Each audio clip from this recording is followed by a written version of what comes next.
اچھا، تو آج ہم افغانستان کے بارے میں جو معلومات دستیاب ہیں ان کا ایک جائزہ لے رہے ہیں۔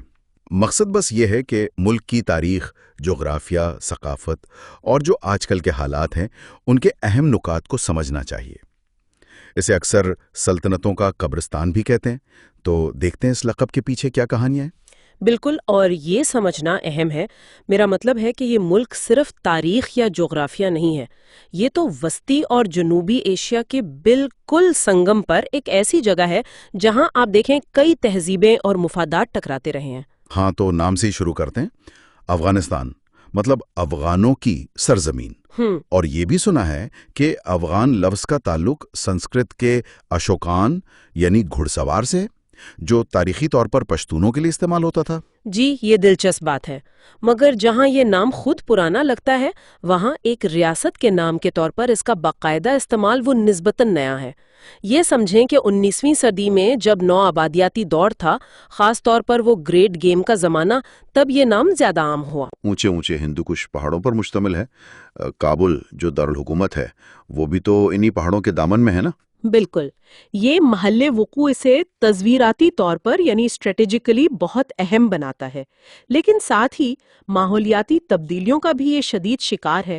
خشک سالی ہے، گلیشیئرز پگھل رہے ہیں، یہ بڑے چیلنجز ہیں۔ حالانکہ اگر آپ دیکھیں تو عالمی گرین ہاؤس گیسوں کے اخراج میں اس کا حصہ تو نہ ہونے کے برابر ہے، اور یہاں کی جو منفرد جنگلی حیات ہے جیسے وہ برفانی چیتا، وہ بھی خطرے میں ہے۔ تاریخ کا ذکر کریں تو یہ علاقہ تو بہت قدیم ہے۔ کہتے ہیں 50,000 سال سے بھی زیادہ پرانی آبادی کے شواہد ہیں۔ وادی سندھ کی تہذیب سے بھی رابطے رہے۔ سکندر اعظم کی فتوحات، شاہراہ ریشم پر تجارت، خاص طور پہ وہ لاجاورد کی، اور یہ سلطنتوں کا قبرستان والی بات، کیا یہ واقعی اس کی تاریخ کی ٹھیک عکاسی کرتی ہے؟ بڑی حد تک کرتی ہے۔ یہاں باہر سے آنے والی طاقتوں کو ہمیشہ آپ دیکھیں سخت مزاحمت ملی ہے، اور ان حملوں اور تجارتی راستوں کی وجہ سے ایک بہت متنوع ثقافتی منظرنامہ بھی بنا۔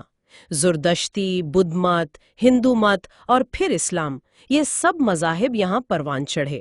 جو جدید ریاست ہے اس کی بنیاد تو 18ویں صدی میں درانی سلطنت نے رکھی تھی، جو بعد میں برطانوی اثر و رسوخ سے بھی نمٹتی رہی اور آخرکار 1919 میں مکمل آزادی حاصل کی۔ جی، 1919 میں، لیکن آزادی کے بعد بھی لگتا ہے استحکام نہیں آ سکا۔ حالیہ دہائیاں تو خاص طور پر بہت ہی پورا شوب رہی ہیں۔ 1979 کا وہ سوویت حملہ، پھر لمبی خانہ جنگیاں، 1996 میں طالبان کا پہلا دور حکومت آیا، پھر 2001 میں امریکی حملہ، اسلامی جمہوریہ کا قیام، اور اب 2021 سے طالبان دوبارہ اقتدار میں ہیں۔ جی ہاں، اور جو موجودہ حکومت ہے جو خود کو امارت اسلامیہ افغانستان کہتی ہے، اسے وسیع بین الاقوامی قانونی شناخت وہ نہیں ملی ہے۔ اس کی بنیادی وجہ انسانی حقوق کے حوالے سے خدشات ہیں، خاص طور پر خواتین کی تعلیم اور کام کے حقوق پر جو پابندیاں ہیں۔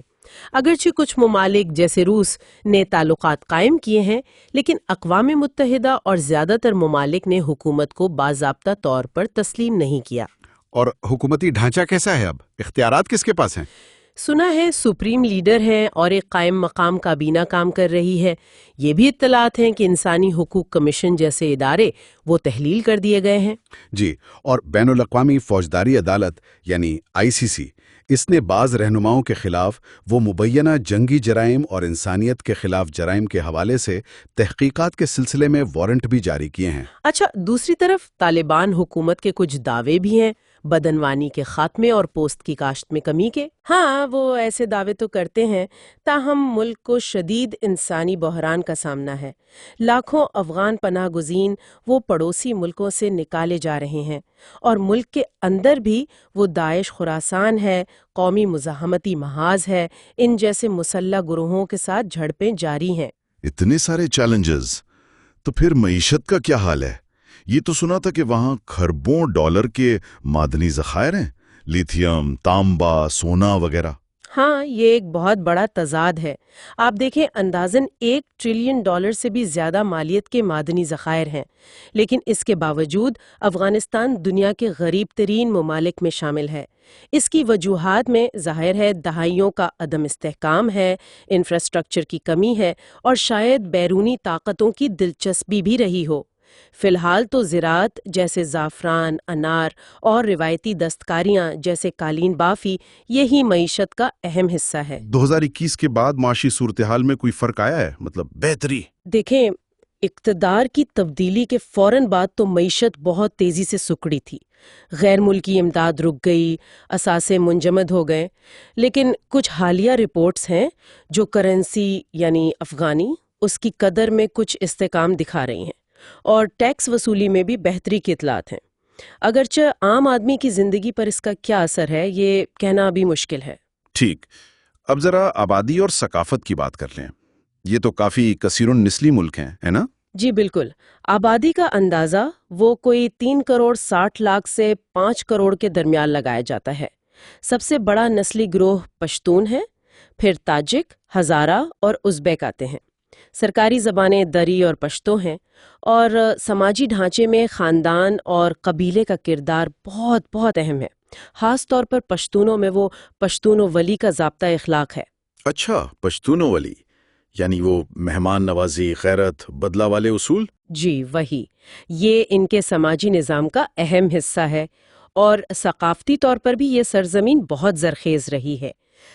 مولانا جلال الدین رومی، خوشحال خان خٹک، کتنے ہی بڑے شعراء کا تعلق یہاں سے ہے۔ موسیقی میں رباب کا ساز، رقص میں عطن اور کھانوں میں قابلی پلاؤ، یہ چیزیں تو دنیا بھر میں مشہور ہیں۔ تو یہ ثقافتی ورثہ مشکلات کے باوجود زندہ ہے۔ تو خلاصہ یہ ہوا کہ افغانستان ایک ایسا ملک ہے جہاں تاریخ، جغرافیہ، مختلف لوگ اور مسلسل بدلتے حالات، ان سب نے مل کر ایک بہت ہی پیچیدہ تصویر بنائی ہے۔ بالکل، اور شاید آخر میں سوچنے کی بات یہ ہے کہ یہ ملک جو صدیوں تک تہذیبوں کا سنگم رہا ہے اور اب ایک طرح کی عالمی تنہائی کا بھی شکار ہے، یہ مستقبل میں اپنی جو بے پناہ اندرونی صلاحیتیں ہیں، چاہے وہ ثقافتی ہوں یا معدنی، ان کو استعمال میں لاتے ہوئے استحکام اور ترقی کی کون سی راہ اپنا سکتا ہے، یہ ایک بڑا سوال ہے جو آنے والے وقتوں میں بہت اہم رہے گا۔